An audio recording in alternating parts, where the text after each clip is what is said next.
जेगल prepaid ocean services, यहाँ पर 2011 में इस कंपनी की शुरुआत हुई थी। हैदराबाद से B2B2C पर फोकस करने वाली स्पेंड मैनेजमेंट कंपनी है और सास पर आधारित फिनटेक कंपनी और कई तरह के प्रोडक्ट और सर्विसेज देने का करती है कारोबार।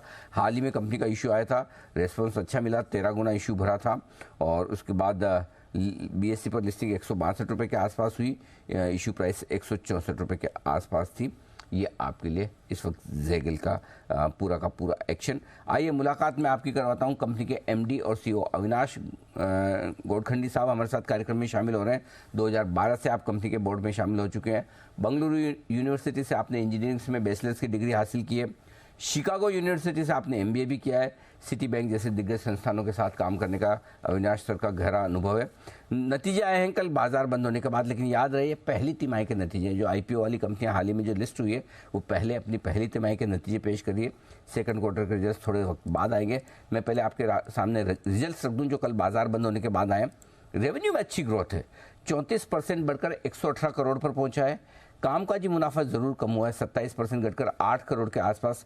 मार्जिन्स 12.2% से घटकर 6.7% और मुनाफा 6 करोड़ से घटकर 2 करोड़ रहा है, 68% कम हुआ है। तो जरा एक बार ये नतीजे समझा जाए। अविनाश सर, बहुत बहुत स्वागत है आपका। धन्यवाद सर हमें समय देने के लिए और आपकी लिस्टिंग के बाद नतीजों पर आपसे पहली बार ही मुलाकात हो रही है। हालांकि नतीजे पहली तिमाही के हैं, लेकिन फिर भी सबसे पहले समझने चाहता हूँ, रेवेन्यू तो बहुत मजबूत है आपका, 34% जंप है, तो फिर मार्जिन्स, EBITDA और प्रॉफिट कम क्यों? नमस्कार अनिल जी, धन्यवाद आपका और आपके चैनल का। ये अवसर दिया आपने हमको और बहुत बहुत मुबारकबाद। 2 लाख यूजर व्हाट्सएप पे, बहुत बढ़िया। हम भी हैं उस लिस्ट में, तो थैंक यू पहले सर। तो मैं आपको बधाई देना चाहूंगा जी। तो अनिल जी, इसमें पहली चीज तो ये है कि जो हमारा EBITDA है या हमारे जो पैट है, ये सारा क्वार्टर टू क्वार्टर ना देखते हुए इसको ईयर ऑन ईयर देखा जाए। क्योंकि ईयर ऑन ईयर हमारा जो बिजनेस है उसमें काफी सीजनैलिटी होती है अनिल जी। जो पहले 2 क्वार्टर होते हैं उसका रेवेन्यू जो होता है तकरीबन 35 से 40% होता है, और जो सेकेंड हाफ होता है वो तकरीबन 60-65% होता है। तो करेक्ट विश्लेषण तभी बन सकता है जब आप ईयर ऑन ईयर देखेंगे, ना ही क्वार्टर ऑन क्वार्टर। दूसरी चीज, हमारा जो ESOP कॉस्ट रहा है वो ESOP कॉस्ट तकरीबन 6 करोड़ का है, 5 करोड़ 80 लाख का है ये क्वार्टर में। उसकी वजह से जो है हमारा पैट इम्पैक्ट हुआ है। अगर उसको आप निकाल देते हैं जो ESOP कॉस्ट का इम्पैक्ट है, तो हमारा पैट जो है काफी हेल्दीली ग्रो करा है। एडजस्टेड पैट जो है तकरीबन 25% ग्रो करा है ईयर ऑन ईयर, और जो एडजस्टेड EBITDA है वो 27% ग्रो करा है। तो पैट में भी ग्रोथ है, रेवेन्यू में भी ग्रोथ है। रेवेन्यू तो आपने बताया है कि 34% है, पैट में 25% है और EBITDA में 27% है। तो ESOP का एक इम्पैक्ट रहा है, बट उसको अगर आप निकालते हैं तो नंबर्स आर गुड। तो अविनाश सर, IPO का वक्त जब मैंने आपसे बात की थी तब भी आपने कहा था कि FY23 में भी आपके ESOPs की वजह से थोड़ा सा मार्जिन कमजोर रहते हैं। अब इस क्वार्टर में, पहले क्वार्टर में भी वैसे ही है मामला। ये ESOPs की वजह से जो प्रेशर आ रहा है वो ये खत्म हो गया या अभी आगे और है? देखिए, ये साल तकरीबन 20 करोड़ तक का ESOP का हमारा खर्चा है अनिल जी। तो वो जो कॉस्ट है वो तो रहेगी, वो 20 करोड़ रहेगी या उससे थोड़ा कम रहेगा। हमारी गाइडेंस है 20 करोड़ की, पर आने वाले सालों में उसका इम्पैक्ट बहुत कम हो जाता है। अगले 2 साल घट के वो सिंगल डिजिट में आ जाता है। तो ये जो है ये 4 साल का अंतराल है। पिछला साल और ये साल सबसे ज्यादा उसमें इम्पैक्ट है। पिछले साल तकरीबन 14.5 करोड़ का उसका इम्पैक्ट था। ये साल 20 करोड़ या उससे थोड़ा कम इम्पैक्ट रहेगा। सो आप कह रहे हैं 20 करोड़ इस साल का ब्रॉडली हो सकता है, 18-20 करोड़, उसमें से 6 करोड़ तो इस क्वार्टर में आ गया, राइट सर? बाकी 13-14 करोड़ आपको हो सकता है पूरे साल भर में, बाकी 3 क्वार्टर में ये करना पड़े, राइट? करेक्ट, परफेक्ट, ठीक बात है।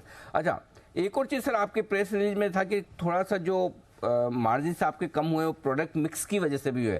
तो ये बताएं कि क्या कुछ चेंज हुआ है प्रोडक्ट मिक्स में और आगे इसमें इंप्रूवमेंट कैसे होगा सर? अनिल जी, हमारा जो प्रोडक्ट मिक्स है हमने उसको काफी डाइवर्सिफाई कर दिया है पिछले 3 साल में। तो हम पहले जो थे, अगर आप देखेंगे तो हमारा बिजनेस में ज्यादा प्रोग्राम फीस था, जो इंटरचेंज था, जो जब आप कार्ड स्वाइप करते हैं किसी दुकान में तो जो इंटरचेंज आती है इशूअर को, उसका ही था। उसके साथ साथ अब हमने SaaS भी रेवेन्यू बढ़ा दिया है, सॉफ्टवेयर का रेवेन्यू, और हमने हमारे प्रोपेल पॉइंट्स का रेवेन्यू बढ़ा दिया है। तो ये जो पॉइंट होते हैं, ये कॉर्पोरेट्स जो है, जैसे ग्रीन प्लाई है, हीरानंदानी है, टाटा स्टील है, ये सारी कंपनियां अपने एम्प्लॉइज और डीलर्स, डिस्ट्रीब्यूटर्स, चैनल पार्टनर्स को देती हैं। और जब वो पॉइंट रिडीम होता है एक वाउचर के लिए, मान के चलिए कि शॉपर स्टॉप के वाउचर के लिए रिडीम हुआ या टाटा क्लिक के वाउचर के लिए रिडीम हुआ, तो 10,000 के अगर पॉइंट्स रिडीम होते हैं तो हम 10,000 रुपए रेवेन्यू रिकग्नाइज करते हैं। और मान के चलिए कि अगर हमको वो वाउचर 8,500 में मिलता है या 9,000 में मिलता है, तो 8,500 या 9,000 का हमारा डायरेक्ट कॉस्ट होता है। तो इधर हमारे जो टेक रेट्स हैं वो काफी अच्छे हैं, 12-13% है।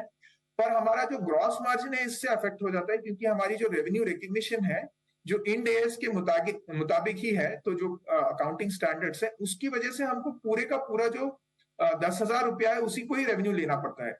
जब उसको लेते हैं तो हमारे ग्रॉस मार्जिन पे उसका थोड़ा असर पड़ता है। बात है सर, आपके नतीजों में फाइनेंस कॉस्ट भी देख रहा था, करीबन 1.5 करोड़ से 4.5 करोड़ काफ़ी बड़ी है हाई कॉस्ट डेट की वजह से। आईपीओ के वक्त आपने कहा भी था कि जो आईपीओ से पैसा आ रहा है आप डेट कम करने वाले हैं, क्या कम कर चुके हैं और अब आगे चलते हुए उससे कितनी बचत होगी सर?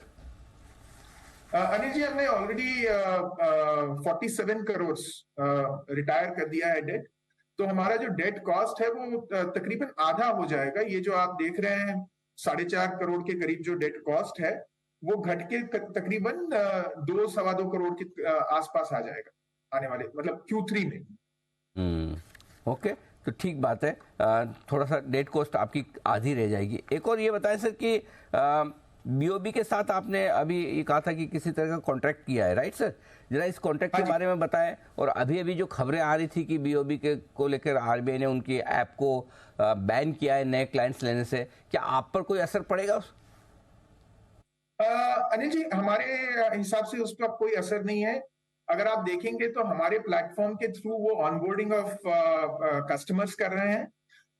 तो हमारा प्लेटफॉर्म बहुत कंप्लायंट है, और शायद उनका भी अनुमान यही है, क्योंकि उन्होंने कॉन्ट्रैक्ट दिया है। उनको वो सॉफ्टवेयर जो है हमारा स्पेंड एनालिटिक्स का, वो बहुत सिक्योर लगा, बहुत सेफ लगा, और बहुत अच्छा लगा।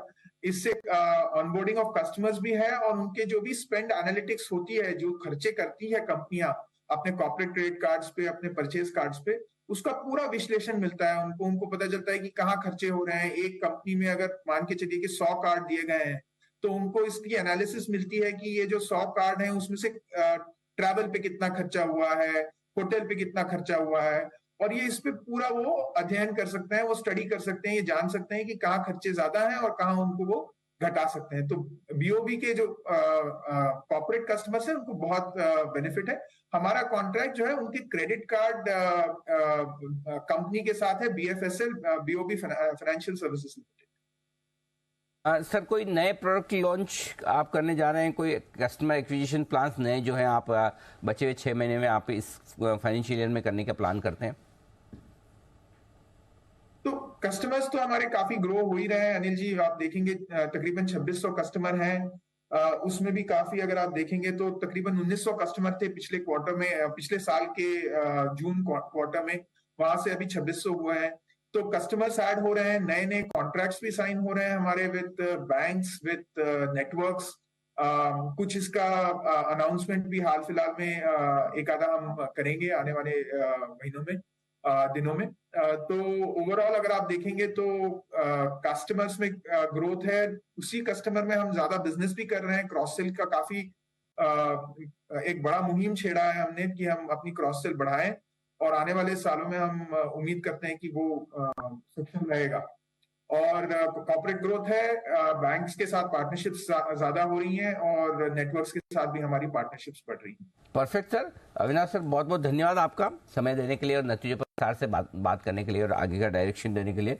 जल्दी आपसे दूसरी तिमाही के नतीजों पर भी फिर मुलाकात होगी। बहुत बहुत शुक्रिया। Thank you so much sir. जरूर जरूर Anil ji, thank you sir. धन्यवाद।